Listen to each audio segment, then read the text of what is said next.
एक गांव में बनवारी और राधा नाम के गरीब मियां बीवी रहते थे। उनके पास एक साइली नाम की गाय थी। उनकी थोड़ी सी खेती बाड़ी थी जिससे वो अनाज उगाकर और गाय का दूध बेचकर अपना गुजर बसर कर रहे थे। अचानक एक दिन उनकी प्यारी गाय साइली को काला घूंट की भयानक बीमारी हो गई और वो नीचे गिर पड़ी और फिर उठ न सकी। दोनों मियां बीवी अपनी प्यारी गाय की मौत पर बहुत रोए। साइली की बछड़ी नंदनी पास खड़ी थी। वो तो अपनी माँ की मौत से बेखबर थी, लेकिन कुछ देर बाद भूख ने उसे बेचैन कर दिया। राधा ने उसे सूखा चारा डाल दिया और भूख से बेताब नंदनी ने उसे खाना शुरू कर दिया।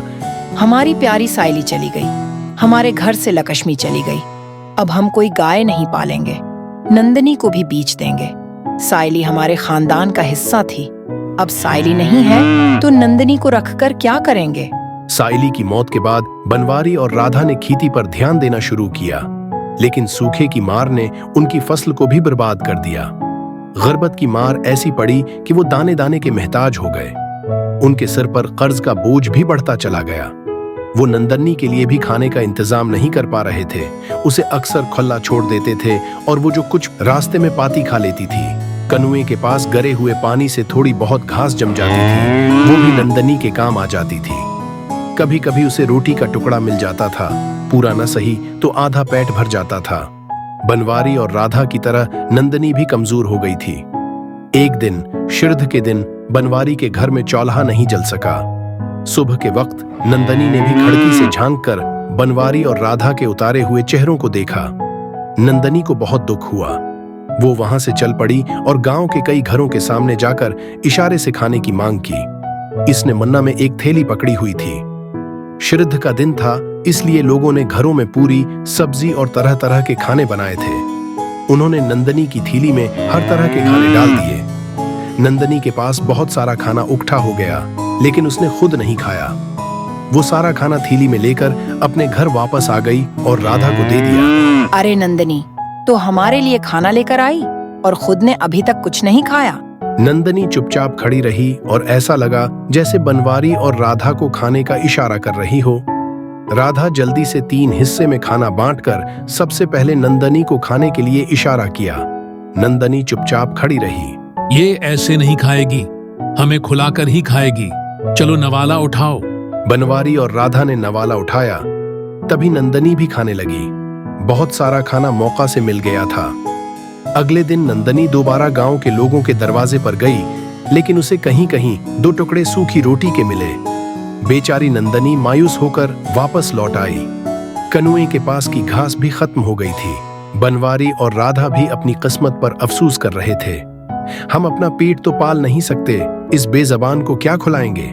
बनवारी ने नंदनी को साथ ले लिया और बेचने के लिए निकल पड़ा। उसे लगा कि जो भी थोड़ा बहुत पैसा मिलेगा, इससे खाने का इंतजाम हो जाएगा और नंदनी से भी जान छूट जाएगी। दोनों मियां बीवी खाने की कमी का शिकार थे। नंदनी को कैसे खिलाते। जब राधा ने नंदनी को बनवारी के साथ जाते देखा तो उसका दिल टूट गया। नंदनी भी राधा को हसरत भरी नजरों से देख रही थी, लेकिन वो नहीं जानती थी कि उसे कहां बेचा जाएगा। बेबसी में राधा ने हाथ उठाया और फिर सर झुकाकर रोने लगी। नंदनी को भी दुख हुआ। कुछ दूर चलने के बाद वो रख गई और रस्सी छुड़ाकर राधा के पास वापस आ गई। राधा भी उसे गले लगाकर रोने लगी।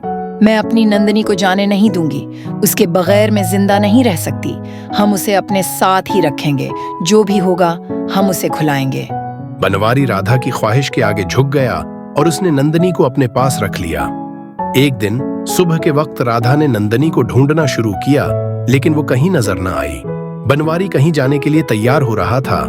राधा ने बनवारी से पूछा, देखो जी, नंदनी कहाँ चली गई। सुबह सुबह तो वो कहीं नहीं जाती। मैंने चारों तरफ देख लिया है, लेकिन वो कहीं नहीं मिल रही।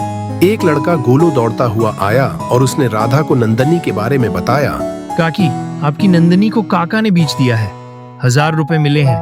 अब वो बाजार से मिठाई और मालपुआ लाने जा रहे हैं। ये मैं क्या सुन रही हूँ। आपने मुझे बताया भी नहीं और नंदनी को चुपके से बेच दिया।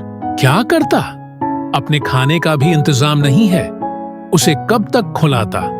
पैसे मिल गए हैं, कुछ दिन अच्छे गुजर जाएंगे, उसके बाद खेती ठीक हो जाएगी तो सब कुछ बेहतर हो जाएगा। हमारी नंदनी तो वापस नहीं आएगी। आपने अच्छा नहीं किया, जाइए और मेरी नंदिनी को वापस लाइए। बनवारी बगैर कुछ कहे वहां से चला गया। बनवारी जब खाने की अच्छी चीजें लेकर आया, राधा ने कुछ नहीं खाया। वो पूरी रात आंसू बहाती रही। रात को अचानक राधा को बाहर किसी की आहट सुनाई दी। वो दरवाजा खोलकर बाहर आई और खुशी से चौंक उठी। नंदनी सामने खड़ी थी। राधा ने उसे खुशी से गले लगा लिया। ये नंदिनी कैसे वापस आ गई? अच्छा हुआ कि ये वापस आ गई। मैं अपने जीवर बेचकर 1000 रुपए वापस कर दूंगी, लेकिन नंदिनी को कभी नहीं दूंगी। अचानक नंदनी अंदर जानवरों की जगह चली गई और उसने एक जगह अपने अगले पैर से जमीन को खोदना शुरू किया। वहां की मिट्टी निकल रही थी। बनवारी कुछ समझ नहीं सका, लेकिन राधा ने उसे इशारे से समझाया। यहाँ की मिट्टी निकालो, नंदिनी का इशारा समझो। बनवारी ने वहां खुदाई शुरू की। कुछ देर बाद उसे महसूस हुआ कि नीचे कोई पैतल का बर्तन दबा हुआ है। वो बर्तन ही था। बनवारी ने और खुदाई की और इस बड़े बर्तन को निकाला। जब अंदर झांक कर देखा तो वो खुशी से पागल हो गया।